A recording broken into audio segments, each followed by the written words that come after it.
بسم اللہ الرحمن الرحیم۔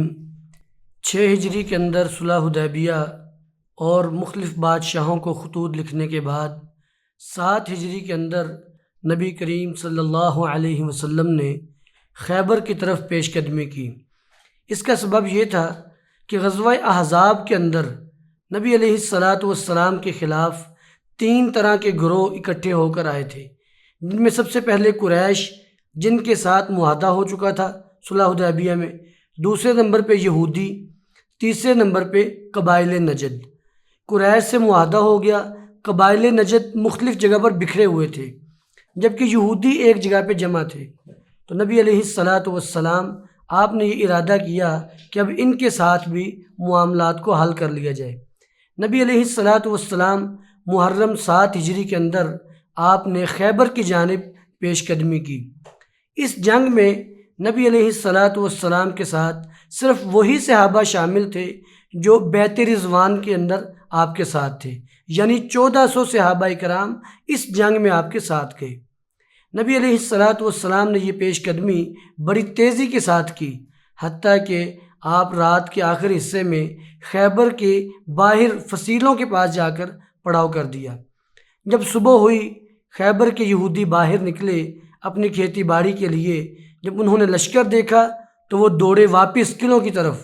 تو نبی علیہ السلام نے یہ منظر دیکھا تو آپ نے نعرہ تکبیر بلند کیا، اللہ اکبر، خربت خیبر، وہ خیبر تباہ ہو گیا۔ اور پھر فرمایا انا اذا نزلنا بساحت قوم فساء صباح المنذرین، جب ہم کسی قوم کے صحن میں اتر پڑتے ہیں تو ڈرائے گئے لوگوں کی صبح بہت بری ہو جاتی ہے۔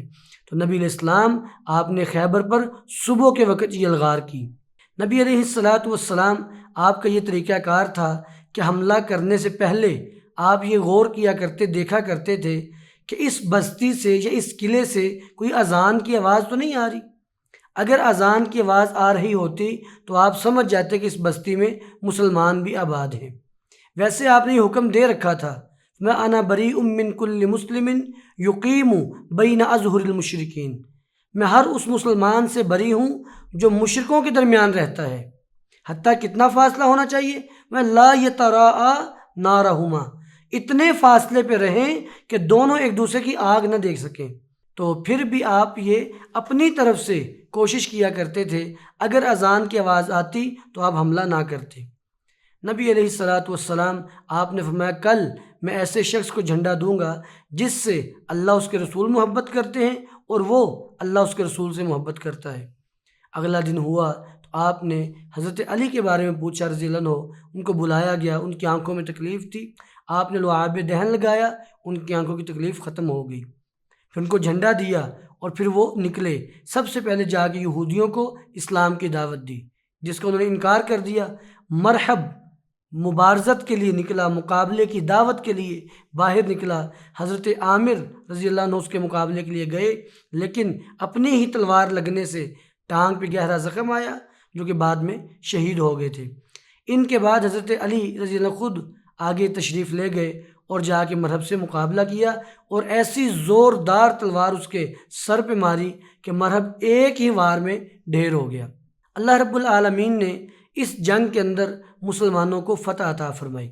اس جنگ میں نبی علیہ السلام اور آپ کے یہودیوں کے مابین آپ کا یہ معاہدہ طے پا گیا، فرمایا کہ یہودی یہاں پہ کاشت کریں گے، بیج ان کا ہوگا، محنت وہ کریں گے، اور جتنا بھی پھل حاصل ہوگا اس کا نصف ہوگا، نصف ملے گا یہودیوں کو اور نصف جائے گا مسلمانوں کو۔ اس طریقے پر آپ نے خیبر کی زمین دوبارہ پھر یہودیوں کے حوالے کر دی۔ اسی سال 7 ہجری کے اندر نبی علیہ السلام نے عمرہ قضا بھی ادا کیا، جو پچھلے سال آپ کو روکا گیا تھا، وہ اس سال آپ نے عمرہ ادا کر لیا۔ اگلا سال آیا 8 ہجری کا، تو 8 ہجری کے شروع میں ہی نبی علیہ السلام کو خبر ملی کہ رومی آپ کے خلاف ہو رہے ہیں۔ تو آپ نے اپنے ایک صحابی کو ایک خط دے کے بھیجا، حضرت حارث بن عمیر ازدی رضی اللہ تعالیٰ عنہ، ان کو خط دے کے بھیجا قیصر روم کے پاس۔ وہ خط لے کے جا رہے تھے کہ راستے میں شرحبیل بن عمر، جو کہ قیصر کا گورنر تھا، اس نے ان کو پکڑ لیا۔ صحابی رسول کو پکڑا اور باندھ کے شہید کر دیا، جو کہ واضح ایک جنگ کا پیش خیمہ تھے۔ سفیر کو قتل کرنا ویسے ہی جنگ کی علامت سمجھا جاتا تھا، اور ان کو باندھ کر شہید کیا گیا۔ تو نبی علیہ السلام نے صحابہ کرام کا ایک لشکر تیار کیا، اس کو غزوہ مؤتہ کہا جاتا ہے۔ اس جنگ میں مسلمانوں کی تعداد 3000 تھی۔ آپ نے لشکر کا امیر حضرت زید بن حارثہ کو بنایا، کہا اگر یہ شہید ہو جائیں، ان کے بعد حضرت جعفر طیار جو کہ علی کے بڑے بھائی ہیں رضی اللہ تعالیٰ عنہ، وہ امیر ہوں گے۔ اگر وہ بھی شہید ہو جائیں تو عبداللہ بن رواحہ رضی اللہ عنہ وہ امیر ہوں گے۔ میں اگر وہ بھی شہید ہو جائیں پھر اس کے بعد مسلمان جس کو چاہے امیر بنا لیں۔ اب مسلمان 3000 کا لشکر لے کے گئے، مقابلے میں 2,00,000 رومی، 2,00,000 اور 3000، کوئی مقابلہ بنتا ہی نہیں۔ لیکن مومن ہمیشہ اللہ رب العالمین پر ایمان رکھتے ہوئے لڑتا ہے۔ بہرحال جنگ شروع ہوئی، حضرت زید بن حارثہ شہید ہو گئے، پھر حضرت جعفر طیار شہید ہوئے، عبداللہ بن رواحہ، یکے بعد دیگرے تینوں کمانڈر شہید ہو گئے۔ تو مسلمانوں نے اپنے امیر حضرت خالد بن ولید رضی اللہ عنہ کو بنا لیا۔ جناب خالد بن ولید بہت جنگی مہارت رکھتے تھے، انہوں نے لشکر کا دایاں حصہ بائیں کر دیا، بائیں کو دائیں کر دیا، آگے والی فوج کو پیچھے لے گئے اور پیچھے والی فوج کو آگے لے آئے۔ جب دوبارہ جنگ شروع ہوئی اگلے دن، تو رومی لشکر نے یہ سمجھا کہ شاید مسلمانوں کی کمک آ گئی ہے، کہ جن چہروں سے ہم لڑ رہے تھے یہ وہ چہرے تو ہے ہی نہیں ہیں، شاید لگتا ہے ان کے پاس کوئی نئے فوج آ گئی ہے۔ اسی بات سے وہ گھبرا کر ڈر کے بھاگ گئے۔ اس جنگ کے اندر مسلمانوں کو کتنا نقصان ہوا اور رومیوں کو کتنا نقصان ہوا، اس کا اندازہ اس بات سے لگایا جا سکتا ہے کہ مسلمان صرف 12 شہید ہوئے، اور رومی ان کی متعین تعداد تو نہیں ہے، لیکن حضرت خالد بن ولید رضی اللہ عنہ ان کی 9 تلواریں اس جنگ کے اندر ٹوٹ گئیں، اتنا انہوں نے دشمنوں کو مارا۔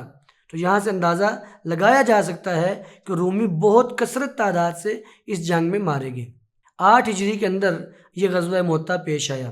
اس کے بعد نبی علیہ السلام آپ نے واپس مدینے کا قصد کیا۔ یہاں پہ ایک بات قابل ذکر ہے کہ جب نبی علیہ السلام کا صلح حدیبیہ والا معاہدہ ہوا، اس وقت بنو بکر یہ قریش کے حلیف بن گئے، اور بنو خزاعہ یہ نبی علیہ السلام کے حلیف بن گئے۔ یہ بھی دونوں قبیلے آپس میں لڑا کرتے تھے، جب حلیف بن گئے ان کی بھی جنگ بندی ہوگی 10 سال کے لیے۔ اب کچھ عرصہ گزرنے کے بعد بنو بکر کے لوگوں نے بنو خزاعہ کے لوگوں پہ حملہ کر دیا، اور حملہ اتنا شدت کا تھا کہ بنو خزاعہ کے لوگوں کو قتل کرتے کرتے ان کو حرم تک لے گئے، اور وہاں بھی قتل و غارت سے باز نہیں آئے، حتیٰ کہ بنو خزاعہ قبیلے کا ایک آدمی عمر بن سالم خزاعی مکے سے بھاگا اور مدینے میں نبی علیہ السلام کے پاس آیا، نبی علیہ السلام کو سارے معاملے کی خبر دی۔ تو آپ نے بڑے مخفی انداز میں صحابہ اکرام کو جہاد کی تیاری کا حکم دے دیا۔